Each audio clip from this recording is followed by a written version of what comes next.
વડોદરા શહેરના પૂર્વ વિસ્તારમાં આવેલ સુખધામ હવેલી ખાતે પ્રભુના અલૌકિક 56 ભોગ બડો મનોરથ દર્શન યોજાયા. વાઘોડિયા રોડની સુખધામ હવેલી ખાતે બિરાજમાન પૂજ્ય શ્રી વ્રજેશકુમાર મહારાજ મા યમુનાજી અંબાજીના શુભ આશીર્વાદ દ્વારા કાકરોલી નરેશ પૂજ્યપાદ ગોસ્વામી ડોક્ટર વાગીશકુમારજી મહારાજ વંદનીય પરમ પૂજ્ય વૌજી લાલનશ્રીઓ પૂજ્ય વિદાંતકુમારજી મહોદયશ્રી પૂજ્ય સિદ્ધાંતકુમારજી મહોદયશ્રીની મંગલમય ઉપસ્થિતિમાં પૂજ્ય શ્રી ડોક્ટર વાગીશકુમારજી મહારાજના ષષ્ઠી પૂર્તિ મહોત્સવ અંતર્ગત સુખધામ હવેલીમાં અલકાપુરી હવેલીના પ્રભુ શ્રી દ્વારકાધીશ દરાપુરા પાદરા પ્રભુ શ્રી મદન મોહન રેવા પાર્કના પ્રભુ બેઠક મંદિરના પ્રભુ શ્રી દ્વારકાધીશ પ્રભુ શ્રી મદન મોહન સેવા સુખધામ હવેલીમાં એકસાથે બિરાજમાન કરીને યાદગાર દિવ્ય અલૌકિક 56 ભોગ બડો મનોરથ દર્શન કરવા દેશ વિદેશના શહેરની ચારે બાજુઓથી અનેક જિલ્લાઓમાંથી ગ્રામીણ વિસ્તારોમાંથી હજારોની સંખ્યામાં 10,000થી વધુ વૈષ્ણવો સ્વયંભૂ ઉપસ્થિત રહ્યા હતા.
વંદે જગદગુરુ સુખધામ મંદિરના આંગણે આજે અભૂતપૂર્વ 56 ભોગ મહામહોત્સવ આનંદ સાથે ઉજવવામાં આવ્યો. દેશ વિદેશના હજારો વૈષ્ણવો અને સમગ્ર વડોદરાના હજારોની તાદાદમાં વૈષ્ણવોએ પ્રભુના દર્શન કરીને પોતાના જીવનને કૃતાર્થ કર્યું. એનો મને ખૂબ જ આનંદ છે. સુખધામ મંદિર વડોદરાનું બ્રજ સમાન ગણાય છે અને એ મંદિરમાં સપ્ત સ્વરૂપ ઉત્સવનો આજે આ અભૂતપૂર્વ મનોરથ કે જ્યાં વિવિધ પ્રકારના મંદિરોથી વિવિધ સ્થાનોથી ઠાકોરજી અહીંયા પધાર્યા અને અલૌકિક આનંદની અનુભૂતિ કરાઈ. એ જ મને લાગે છે કે આપણા બધાનું સૌભાગ્ય છે. આપણે દર્શન કરીને કૃતાર્થ થઈએ અને સેવા માટેનો સંકલ્પ લઈએ. બસ એ જ અભ્યર્થના સાથે વિનંતી. જય દ્વારકાધીશ. ખૂબ જ આનંદનો અવસર છે. મંગલ અને ભવ્ય દ્વિદિવસીય કાર્યક્રમ એ સુખધામ ખાતે આયોજિત કરવામાં આવ્યો. શ્રી ગુસાઈજી પ્રભુચરણનો મહોત્સવ તો થતો જ સાથે સાથે દેશકાલની જે પરિસ્થિતિ ઘટી હતી, યુદ્ધનો જે એક વાતાવરણ બન્યો હતો, એના કારણે પૂજ્ય પિતૃચરણની ષષ્ઠી પૂર્તિનો જે મહોત્સવ આયોજિત થયો હતો એને પ્રોલોંગ કરવામાં આવ્યો હતો. તો ગુસાઈજીના ઉત્સવના બીજા દિવસે પૂજ્ય પિતૃચરણ અને અમે બંને ભાઈઓના મનોરથ રૂપે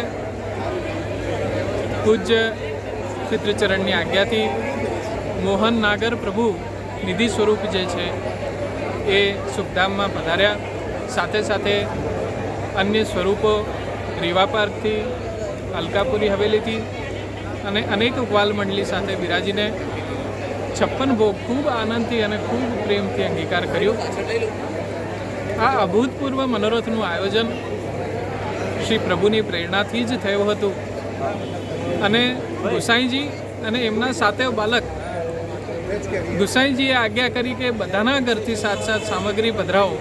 એવી રીતે આ 56 ભોગનું એક ભવ્ય કાર્યક્રમનું સૌથી પહેલું આયોજન થયું હતું. આજે એ જ મંગલ દિવસના, એ જ મંગલ પર્વના, એ જ ગૌરવશાળી પરંપરામાં આ ફરી 56 ભોગનું આયોજન થયું છે અને ગામે ગામથી બધા જ વૈષ્ણવો ઉપસ્થિત રહીને આનો દર્શનનો લાભ માની રહ્યા છે. ત્યારે નિશ્ચિતપણે માનવું છે કે શ્રી પ્રભુ દરેક જીવ ઉપર કૃપા કરીને એને જીવનમાં કૃતાર્થ કરશે. આવી જ મંગલ કામના બધાને.